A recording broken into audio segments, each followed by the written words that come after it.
Hello and welcome to Short Briefings on Long-Term Thinking. Thanks for joining us. I'm Malcolm Borthwick, Managing Editor at Baillie Gifford.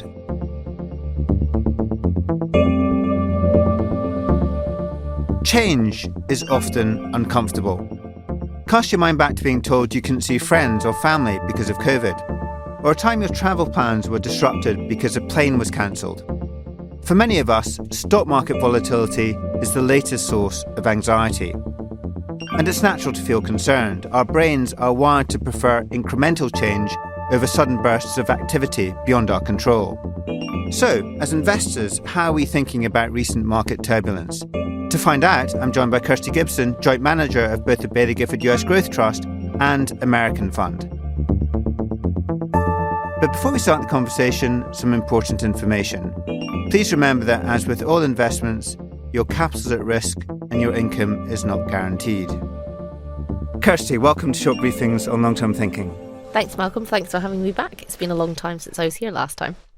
There's lots of volatility on the stock market at the moment. Is this a good time or a bad time to be a growth investor? It's a very exciting time to be a growth investor, but I think it's a very uncomfortable time to be a growth investor. That's because, we've had a lot of questions over the past sort of year probably about bubbles and overheating and growth versus value and what remains exciting. But those questions are by no means unfounded. But what makes them most interesting to me is that they're representative of this idea of the human condition, that the human brain is wired to handle incremental change. And we've experienced a lot of change over the past few years. We'd all like to believe we're heading towards a period of stasis where that kind of all of that change is bedded down and we can begin to relax into a sort of new normality. But what's really interesting to me and what makes being a growth investor really exciting right now is what if we are just at the tip of the iceberg of what change is yet to come. So how do you stay focused on the long term at times like this? What we're trying to do is to find really great businesses. And in order to do that, we have to accept the uncertainty that comes with that. It's about recognizing asymmetry. It's understanding that plans are not full of straight lines, that they tend to zig and zag. And it's recognizing that straight away. And it's therefore opening your mind to the possibility of what a company can become, what a business could achieve in future, rather than looking at what it is today and sort of extrapolating from there. Because I think that is how we as humans feel most comfortable, is that we reason by analogy. We like to say, well, this becomes the this of this. Uber was the this of taxis, etc. I think we like to reason by analogy. And actually, we need to sort of break out of that habit in order to imagine, if you're going to invest on a 5 to 10 year view, what a company could be. And imagination is all about thinking differently. Let's have a listen to this. We have all individually developed an internal model of reality which is based on the machine and on mathematics, and it's simply antithetical to human life and destructive of the biosphere. And we have heard this person on the podcast before, because your colleague Gary talked about him in episode 21 when we talked about chaotic organisations, the balance between chaos and order. Tell me a little bit more about who this is and why what he says is significant. So this is Dee Hock, and Dee Hock was actually the founder of Visa. Now, Visa came out of a necessity, I guess, with a group of banks in the US, and they decided that they needed a new way for people to be able to pay on credit, and they sort of all clubbed together. And I guess you could say Dee Hock was the leader of that. He wouldn't probably class himself as a founder, because of this idea of chaotic organisations, this blending of chaos and order. He provided the guide rails. He helped them to lay down the guide rails, and he led that business. And interestingly, when that was over, when he decided to take a step back from leading Visa, he actually returned to farming. He decided, well, my job is done, and that's where he spent the rest of his days, was doing that.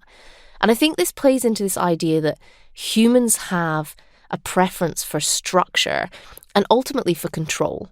And this runs counter to the creativity of human beings as a species.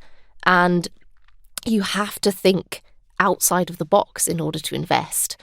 on a long-term basis. And I think that's why this quote, it sort of rings a bell with me, is because we really want this kind of control. And the more we go through life, I guess, the more we try to put controls on top of things. And actually, we need to break out of that and to think about things in a completely different way.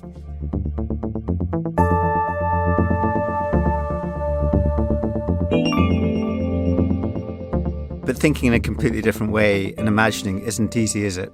No, I mean, I think if we just look in front of you, look at your iPhone in front of you, you know, when Bardeen invented the transistor, no one predicted the iPhone. That was 1948. Of course, no one was going to predict the iPhone.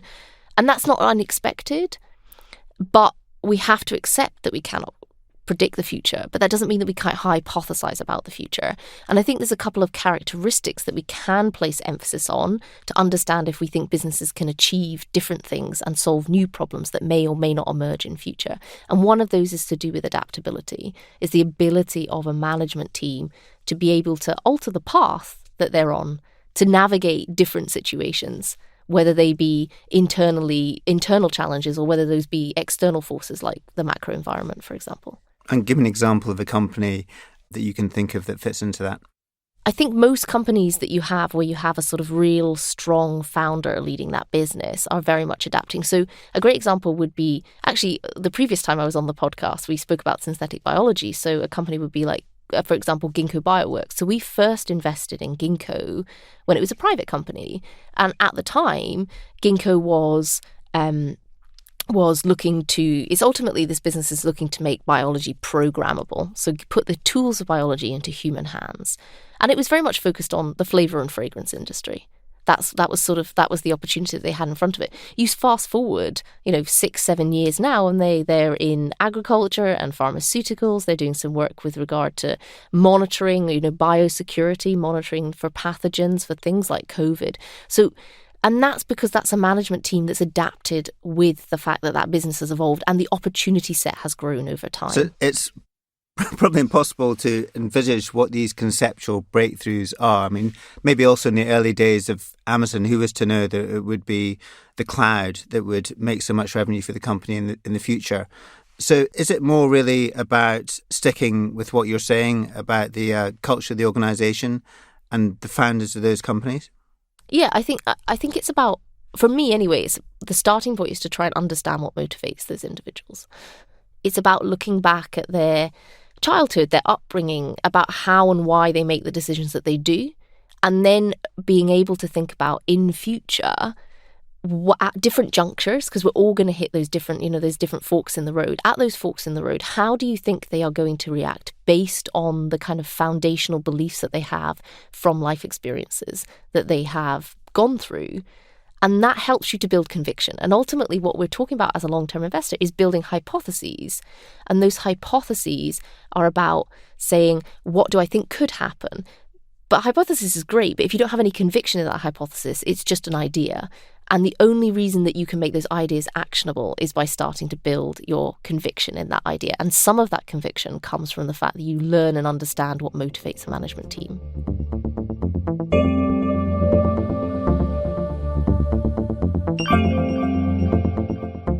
So another example of a sector that's going through transformational change in terms of imagining the future is the metaverse. And in many cases, I mean, chatting to some investors within Baillie Gifford, they question whether or not the metaverse exists at all.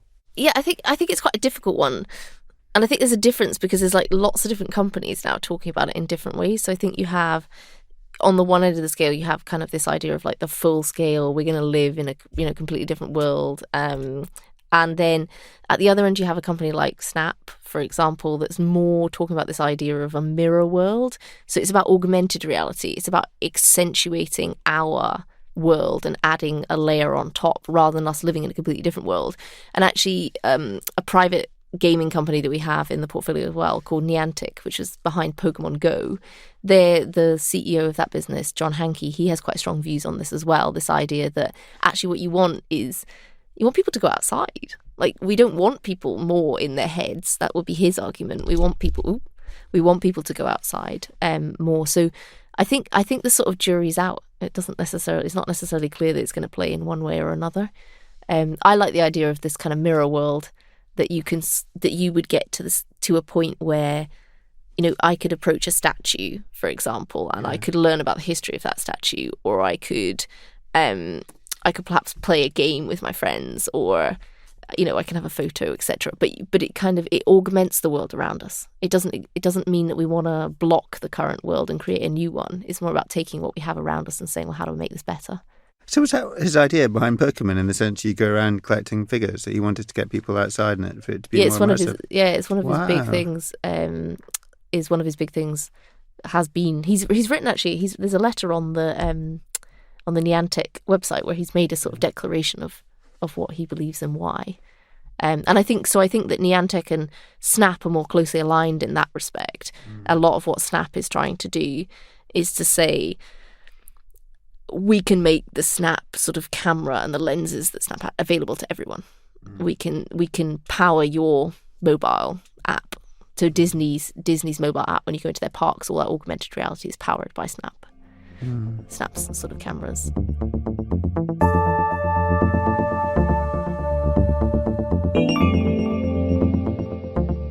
Another company that I'm really interested in that you invest in, Kirsty, is Zipline, and how that's transforming the logistics industry. Yeah, so Zipline is an autonomous drone delivery company, and it's based in San Francisco. And I think when you say drones, everybody thinks of the military. And that's not what Zipline is looking to do. It's looking to transform what is possible in logistics. And it was founded with the mission of creating the first logistics system that serves all humans equally. And it's making really great progress against this goal, while disrupting existing last-mile logistics solutions. So we first invested in the business in 2018, and the company's had a sort of really direct impact in helping many nations in Africa with the delivery of, well, actually blood products, but since then COVID vaccines as well. So they started out in Rwanda, where the government actually hired Zipline to deliver blood and medical supplies to hard-to-reach rural locations. So what they basically have is they set up what they call nests, which are like little launch sites where they launch these drones. And these drones will fly to more rural hospitals or health centres, and they can deliver things like blood and medical supplies. Now, what's really interesting is this allows governments to better manage their planning, because you can actually therefore send things that are closer to expiry date. You can actually send them at that point, because they're going to arrive in time. You know that they're on a flight that's going to take less than 24 hours, etc.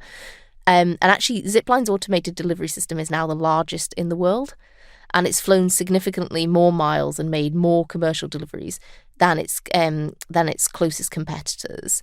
So it's at the time of their last sort of public disclosure, they'd had over 300,000 commercial flights covering more than 20 million miles. And all are done autonomously and all done with zero instances of injury to anybody. Because I think what people's fears is a sort of drone falling out the sky and dropping on their head. So they now actually operate on 3 continents, and they're currently running a commercial trial in the US for Walmart, delivering people with their groceries delivered to their garden.